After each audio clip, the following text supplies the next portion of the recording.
What's up everyone and welcome back to the MMA Zone. Today, let's begin with Paddy Pimblett accepts UFC fight offer. The UFC is scheduled for a return to British shores on July 27, when UFC 304 will be taking place at the brand new Co-op Arena in Manchester, England. While there have only been a handful of bouts announced for the event so far, the expectation is that we will likely see welterweight champion Leon Edwards defend his title against the #1 contender in his division, Belal Muhammad. Interim heavyweight champion Tom Aspinall is also hoping to fight on the card, and while the fight that he wants the most, a unification bout with John Jones, is looking like a non-runner, he'll most probably step into the octagon across from either Ciryl Gane or Curtis Blaydes. Among the UK fighters already confirmed to appear at the event are featherweight contenders Arnold Allen and Nathaniel Wood, alongside surging flyweight prospect Muhammad Makhachev. Another fighter very likely to be in action in Manchester is Paddy Pimblett. The baddie last fought in December when he beat Tony Ferguson at UFC 296, and he's been on the receiving end of repetitive callouts from a variety of fighters in the lightweight division, most notably Bobby Green and Renato Moicano. Money Moicano in particular has been particularly vocal in his pursuit of the bout, and this week Pimblett shared a video of himself watching footage of Moicano calling him out before seemingly agreeing to the fight. Pimblett is saying my name a lot. I'm gonna make easy money off you in Manchester. If you want to see that fight, tag all the UFC Dana White. Ask UFC for that fight because that's going to happen. Let's do it then. You send me the contract, I'll sign it and have it back by tonight.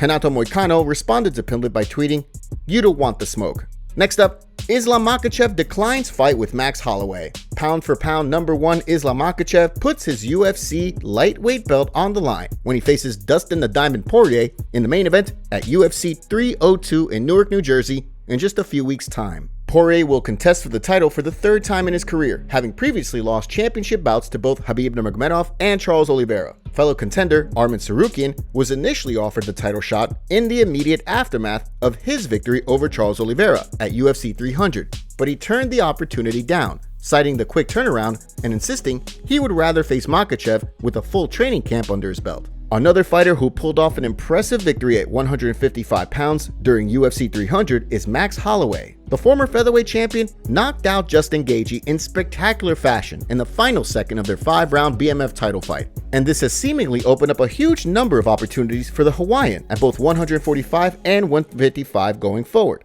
During an appearance this week with Daniel Cormier and Chael Sonnen on their podcast Good Guy Bad Guy, Islam Makhachev was asked about the possibility of facing Holloway next should he retain the belt at UFC 302. He wasn't enthused about the idea. Honestly, Max have job in his division, and I don't want to give chance to Max because people still talking. I'm not defense my belt with the light heavyweight guys. That's why I need some real contender on my division, and I want to clean my division and fight with welterweight. Makhachev won the title when he submitted Charles Oliveira at UFC 280 in 2022. His only 2 appearances since then have come against former featherweight champion Alexander Volkanovski, who twice attempted unsuccessfully to claim double champ status. Also this week, Conor McGregor reveals huge news. Alongside a stellar career inside the octagon, Conor McGregor has amassed an impressive business portfolio, and he made moves to expand it even further this week when he signed papers to become a co-owner of BKFC, the world's premier bare-knuckle combat sports promotion. The news was initially revealed live on the broadcast during BKFC's recent Knuckle Mania 4 event, and BKFC president David Feldman joined the Notorious this week at his famous Black Forge Inn pub in Dublin to formalize the deal. Feldman spoke about McGregor during the post-fight press conference at Knuckle Mania 4 and believes the Irishman's success can rub off on the promotion. I mean, you got the guy who has the most downloaded or most viewed movie in Amazon history, right? I mean, it wasn't because of his acting. Not that he was bad at acting, but it wasn't because of his acting. It was because it was Conor McGregor. It wasn't Jake Gyllenhaal that drove those views. It was Conor McGregor that drove those views. He's one of the most popular guys in the entire world. He's one of the most popular or influential combat sports fighters of all time, or personalities of all time. I mean, you tell me. You get a guy like that who anything he touches turns to gold. I want that Midas touch for us, so we brought it over. McGregor will face Michael Chandler in the main event at UFC 303 on July 29th, in what will be the penultimate bout on his UFC contract. It remains to be seen if he will elect to stay with the UFC or if we might see him ditch the gloves and compete in his own promotion. The Notorious also has another fight on the horizon. His former training partner and former UFC fighter, Artem Lobov, has brought legal action against the Dubliner, claiming that he was promised a 5% stake in McGregor's whiskey brand, Proper No. 12, but never received any money after the company was sold in 2021. McGregor is reported to have received in the region of $140 million from the sale and has been ordered to disclose his earnings to the Dublin High Court this week. Next up, Jon Jones accused of spying on opponents. The saga concerning the fight between current UFC heavyweight champion Jon Jones and former title holder Stipe Miocic seems never-ending. The pair were booked to face each other in November of last year at UFC 295, but Jones pulled out after he suffered a torn pectoral tendon 2 weeks before the bout. Heavyweight contenders Tom Aspinall and Sergey Pavlovich stepped in on short notice to fight for an interim title, and it was Aspinall who came out on top as he knocked his opponent out in little over a minute. While Aspinall has repeatedly called for Jones to face him in a unification bout, both Bones and the UFC have remained committed to pressing forward with the Stipe Miocic fight as soon as the champion is fit to return to action. Miocic appeared on the Jackson podcast this week with former light heavyweight Quentin Rampage Jackson, who lost to Jones at UFC 135 back in 2011. Rampage warned Miocic to be on the lookout for spies inside his camp and insisted Jones pulled a similar trick on him prior to their bout. I bet you Jon Jones had somebody in your camp. I guarantee you he's watching you. He was watching me in my camp. I was training at the Muscle Farm in Colorado. Yeah. So you didn't know everybody. There was some people that was working there, and I guess they was cool with Jon. And the only way I found out, I faked the injury. That's the only way I found out. A lot of stuff that was happening was going on, and stuff I was working on, it got back. I never videotaped it and stuff like that. That was a real important fight for me. I was just talking, but he did have a spy in my camp. Last week, Jones raised a Twitter poll asking fans who they would like to see him fight after Miocic, Aspinall, or current 205-pound champion Alex Pereira. He's engaged back and forth with fans relentlessly since then, and seems very much to be making the case for a fight with Poatan, meaning Tom Aspinall may be left out in the cold for a little while longer. In other news, UFC fighters go back and forth after fake announcement. Michel Pereira is enjoying an impressive run of form inside the octagon of late. Since moving up to the middleweight division late last year, he has gone 3-0 in his new weight class and is riding an 8-fight winning streak overall. With 2 submission finishes to his name already in 2024, the most recent of which came just last week at UFC 301, it seemed that Pereira will be looking to capitalize on a hot streak when the UFC announced this week he'd be fighting Roman Dolidze at UFC Louisville next month. Not so, says Pereira, who says that he has not actually agreed to the fight. Speaking in Portuguese in a post on Instagram, he said, "I didn't agree to this fight. The man trains with me every day at the PI at Extreme Couture. He agreed to it, but I haven't. To me, it's not the moment to fight him. If he agreed to it, that's his problem." I was surprised he agreed to it, really. To me, in my head, he's a training partner, a friend. I see I'm not. Roman Dolidze sits 11th in the UFC's middleweight rankings, 2 places above Michel Pereira. He lost his last 2 fights inside the octagon to Marvin Vettori and Nasruddin Imavov.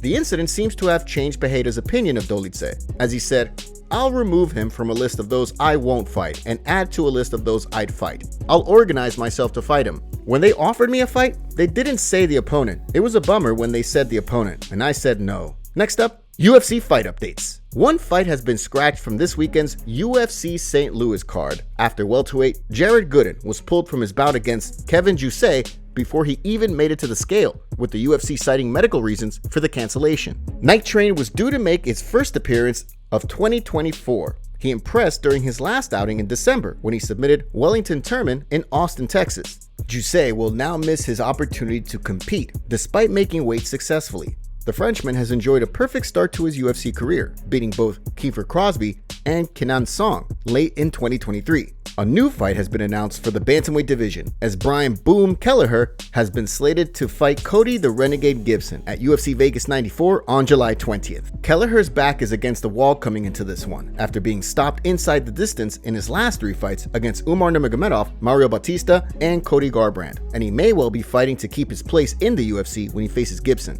Gibson is in his second stint with the promotion after appearing on season 31 of The Ultimate Fighter. He went 1-3 inside the octagon back in 2015 and has suffered losses to Brad Katona and Miles Johns in only 2 fights since his return.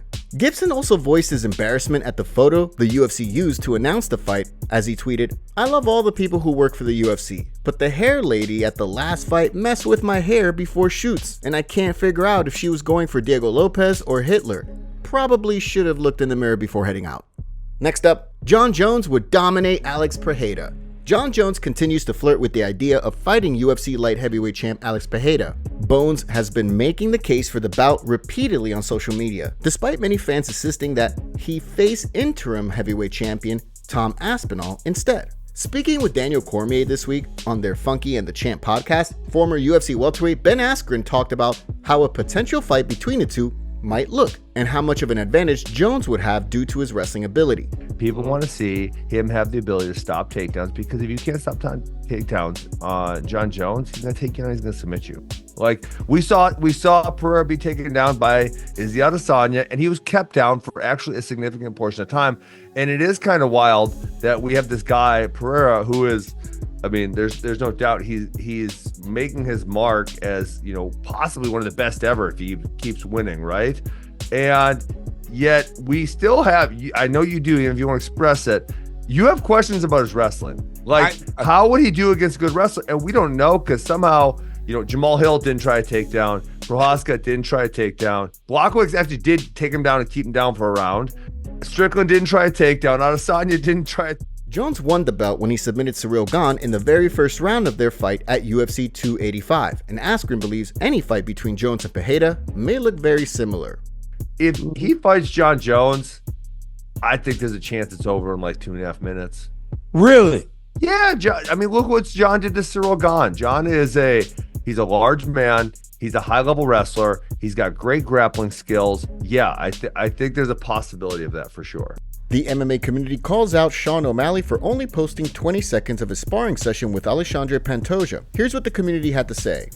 "All I know is if that's what's happened only, why do Pantoja keep saying release the footage of the sparring? If I know I got my ass kicked in sparring, why would I keep talking about that sparring? Pantoja must have dominated Sean, and Sean is only showing 50-second clip. LOL, post the full footage and not a 20-second clip. I don't care about sparring footage from 8 years ago, LOL. You're a shameful champ. Bro still dropped the 20-second clip where he shined.